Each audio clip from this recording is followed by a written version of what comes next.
I wanted to get together with you because I'm wanting to have these raw conversations with real women that I've involved, with the Hey Chica Summit. And when I met you, I knew you were my friend. So a lot of people always say, hey, I want to do what you're doing. They want your glory, but not your story, is what my husband tells me.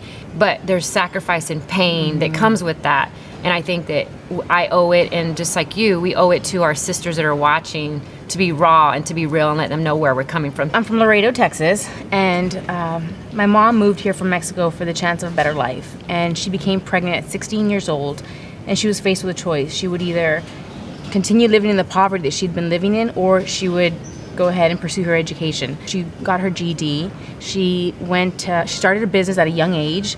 She became an elementary school teacher, got her degree, and then she ended up having 2 more children and raised them pretty much on her own. So all my life, all I saw was this woman that was fearless, that was relentless, that worked her butt off. So it was just incredible to see her go from being an elementary teacher to superintendent of an entire school district. Wow. And that was my role model. So years later, fast forward, all I ever knew was that I wanted to help people. I knew I wanted to help people, but I didn't know what that looked like. The first thing that came to my mind was, great, I'll be a nurse. I had no idea what a nurse did. I just knew that they help people, just so naive and young and dumb. And great. So I packed up my life, moved to Dallas to study nursing, went to the University of Texas at Arlington, and pursued a nursing degree. It was months before graduation where I started really panicking because I realized this is becoming real. Nursing school is coming to an end, and I just don't want to do this. I couldn't even understand or explain why I didn't. I just thought, this is not what God has called me to do. So I tell her, Mom, I really think that I need to change majors. I don't want to be a nurse.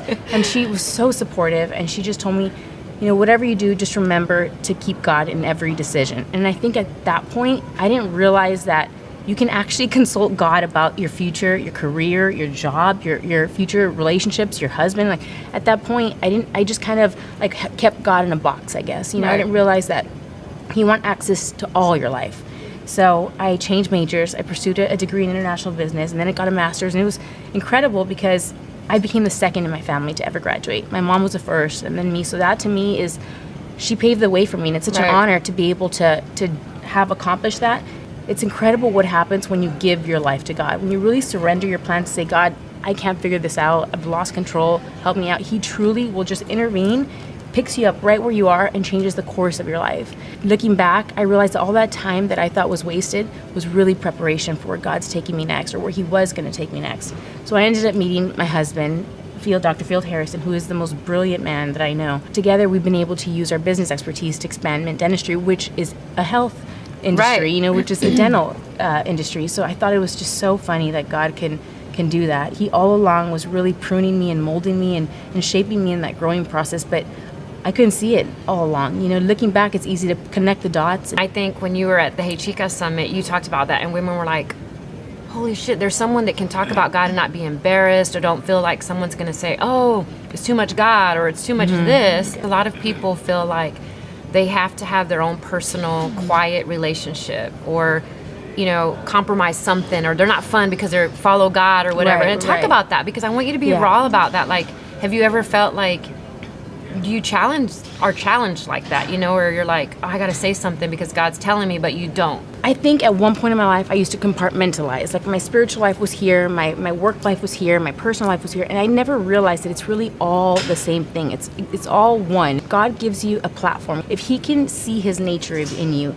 I believe that's when He starts to promote you. That's where He gives you more access to more people, because He knows, I can give you finances, I can give you blessings, I can give you children, I can give you a husband, but you're not going to forget about me. And so many people, I think it's hard to keep God first, even in your single life. Right. And you can't keep God first there. And once you add a husband, and once you add children, you have less time, more responsibilities. How are you going to keep God first in those blessings? And so sometimes our blessings can become not really blessings at all, because now we don't know how to keep God first because we're so overwhelmed with blessings, if that makes sense.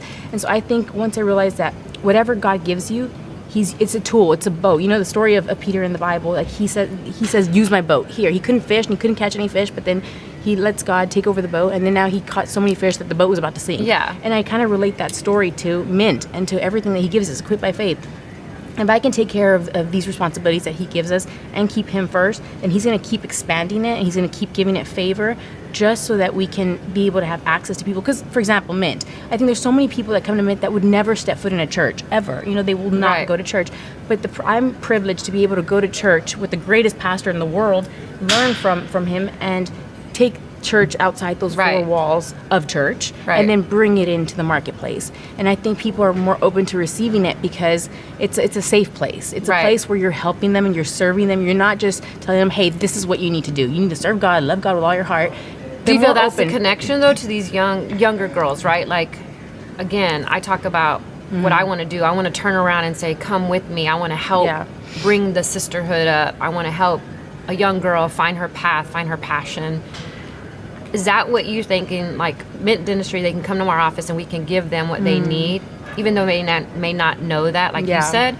But how are you reaching that? How can you help a young girl that has no relationship to God, right? And then all of a sudden it's like, go this way. How do you steer that new generation of young girls to say, there's faith in this? I think God uses our stories for purposes that we never really understand. I think he gives us a story and creates opportunities for us to be able to share those stories. And so everything I've been through is a testimony, like single mom, divorced parents. My mom had a liver transplant. I struggled in college, struggled in my singleness, and everything is a struggle, and that's you don't realize story, it because God graces you so much to be able to overcome it, and to all the adversity you face, to be able to handle it with such grace and strength that's not really ours, And so I think everything that I've gone through, I'm able to talk a little bit about it. And usually those are a lot of the stories that resonate with women because they've gone through similar stories.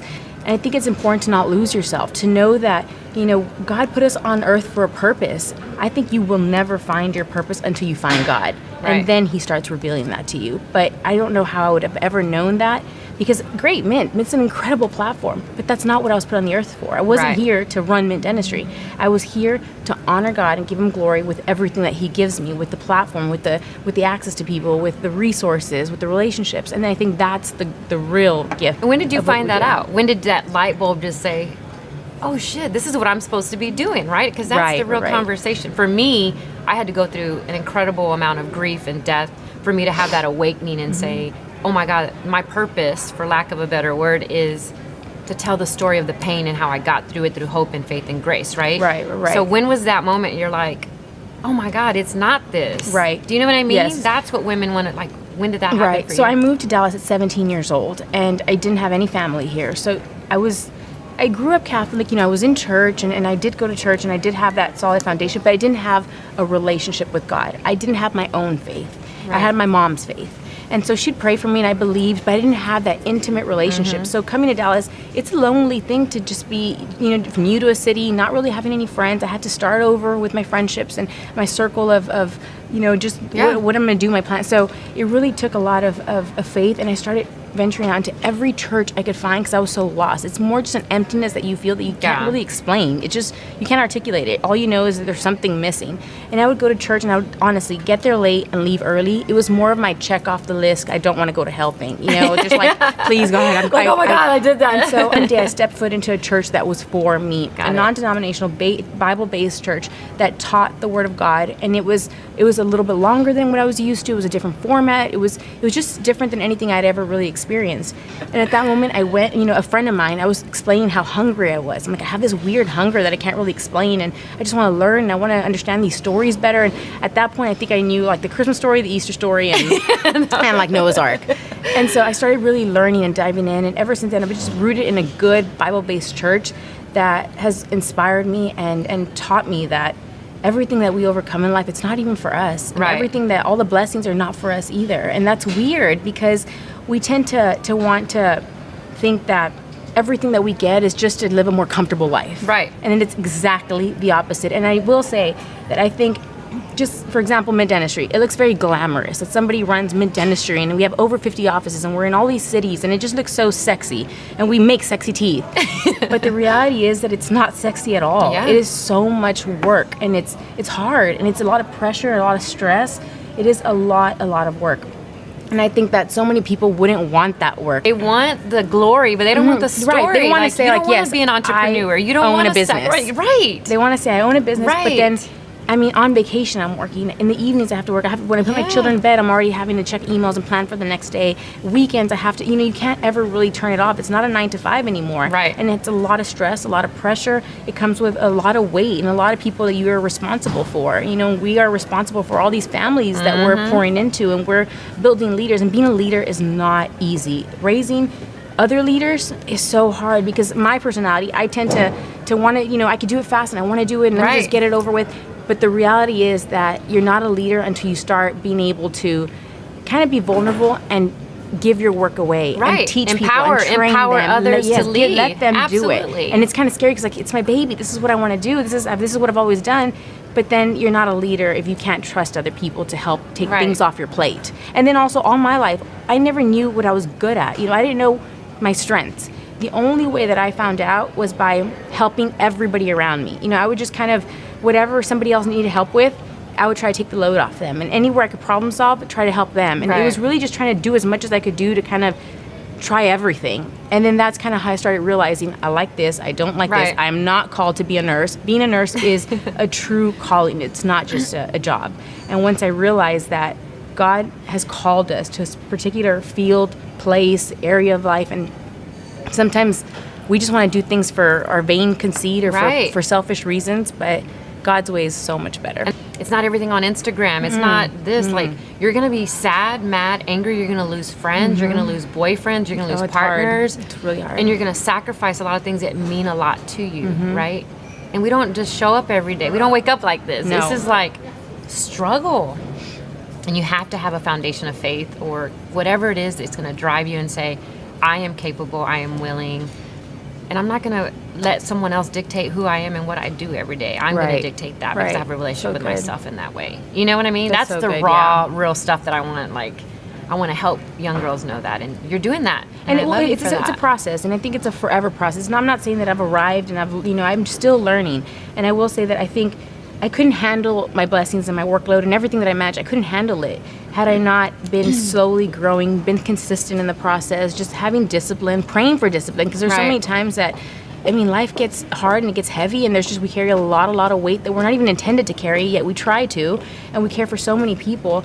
And especially as women that we just multitask so much, you're gonna burn out if you really don't take that time to just really, really just share your heart with God. If if you're coming to him in these weak moments, and the Bible says he'll use the weak of the world to shame the strong. He'll use the weak things of the world to give him glory. And that's always been my lifeline. I'm like, how in the world could I have all this to manage? But then I think of that scripture. He uses the weak things of the world. Right. He's actually using me, a girl from Laredo, Texas, second in my entire family. And I have a big family. My second in the entire family to graduate. He's using me to, in Dallas, and now having almost 1,000 employees. Like that, to me, there's no other way but God. I love that. That's honestly powerful, right? Because you're like, I don't have any other person to explain this to, right? Like, who can I attribute that to? Right. I don't think that I was smart enough. Right. I don't think I did anything to, I just, everything was really just trying to outwork people and do more and more and more. And then, of course, then kids come along. I'm like, okay, I can't take on all that extra work. But, now I just try to manage my time and realize that if you keep God first, everything else follows. What is one raw thing that people don't know about you? I am so hard on myself. Oh my God, I'm so hard. I am hard on myself. Like, I think that I need to give myself a little bit more grace, and it's okay. I put a lot of pressure on myself. I kind of have that type A personality where I want to do so much, and I put so much on my plate, and it's just sometimes I need to just relax and just enjoy my blessings, because we can't always be trying to work for what's next and trying to plan for the future. While I think planning is the most important thing of what I do, as a leader you need to be planning and always be ahead of the organization, but I think sometimes it's good to just sit back and enjoy where you're at. I've gone through 2 years of bad friendships, and I now know I'm not going out to just make friends with everyone, because I cannot give that friend what they need. But I had to be real with myself and say, can they give me what I need, and can I pour into them? And if I can't be my authentic and wholesome self, then I can't take on another responsibility, another relationship, it's so good. It's the same thing. You know what I mean? It's like, I don't want to be fake to you, and I don't want you to be fake to me, and I can love you and pray for me from afar and still give what you need to have out of this friendship. You know, and that's another thing that women battle all the time. They have to do something. Oh, I don't even want to go to that party, but I'm going to go because I don't want someone to say something. Well, no, it's okay to say, I'm going to stay home with my husband and my kids tonight. And they should be okay with that too, right? Remember I said I read a scripture that says we must please God. If you're pleasing man, then what are you doing? You're not giving God glory. I always thought you have to please people if you're a godly Christian person, because there's so many people that throw that in my face. You say you're a Christian, so blah blah blah blah. I'm like, you can't you can't steal from me just because I'm a Christian. That's ego, right? That's the same thing that women or young kids in school, when they're being bullied or whatever, they're being judged, and because these other kids are coming from a place of fear and they don't know how to have that conversation, which is so important to go back and you have a daughter just like me, and telling them they're beautiful, they're strong, and that way when they face those conversations, you're like, you don't know me, I know who I am. You know what I mean? Like you can't judge me on whatever it is that you have. Right. So. And I love what you said, because every time I try to add something to my plate, I'll always consider the cost. I'll think, what is going to suffer? What do I need to take off to make sure that I'm able to still sustain these things that I manage? And that kind of puts things into perspective, because you realize, well, I don't know if I want to leave any of these things, so I shouldn't add that. Right. But you're being intentional in planning. And it changes every day. Like the advice that I give one moment, in the next season, it might be the opposite. You know, it really is just right now in this season of life, that's where I'm at. That's just kind of what's helping me, and realizing that you can't say yes to everything as much as you want to. You're not going to be the best version of yourself if you do. And that's hard. It really is. And you have to be unapologetic about that, right? I know we're like, oh, I'm unapologetic. I'm me and I'm who I am. Right. But I cannot continue to feel sorry or feel bad for something that I cannot pour into. Right. But it's powerful to say no. It took me years to say no to something. Like I would try to do, all, like, I'm going to squeeze it in. I had zero margins in my schedule. I'm going from here to here to here to here. And I really you're not enjoying it at that moment, because you have to enjoy each area, whatever you're pouring into, enjoy it, celebrate it, be present. It's okay to be in your own space in quiet time. We talked about this. You need that it. is It's the most important thing, is you need to sit in your own space and practice that. And a lot of people are afraid to sit alone because that means they have to deal with the truth. And that's hard. I know you do that well. Yeah. But I always when I sit down and pray, I always have to say, God, clear the clutter in my head. Like that's my prayer. Clear the clutter, because I'm thinking like, oh my gosh, I'm going to be late. Oh, I have to be here. I have to do this. Oh, I forgot this for my kids' lunch. Or, you're just thinking of everything that really can wait. It can really wait. But at that moment, it seems so pressing. And I'm not kidding. I sit down to give my God my quiet time. My phone starts ringing. I hear it just buzzing. But so I have to be really intentional about just having a special place, a consistent place where I know when I get in that place, in that area, this is where I know what I'm going to do here. This is where I'm going to do this, read, study, pray, whatever your routine looks like. But I have to start with that prayer. Like, God, clear the clutter. Help me focus here. Right. Just silence my mind. It's not easy. No, it's not. And it sounds everything sounds easier. Like just saying all this, it all sounds so much easier than it really is. Right. It's not. But I think the more you're consistent and the more you take baby steps and just kind of work on it and try to really just be disciplined in those areas, I think it goes a long way. I think that women cannot be what they can't see. So thank you for being someone, that someone can have life with.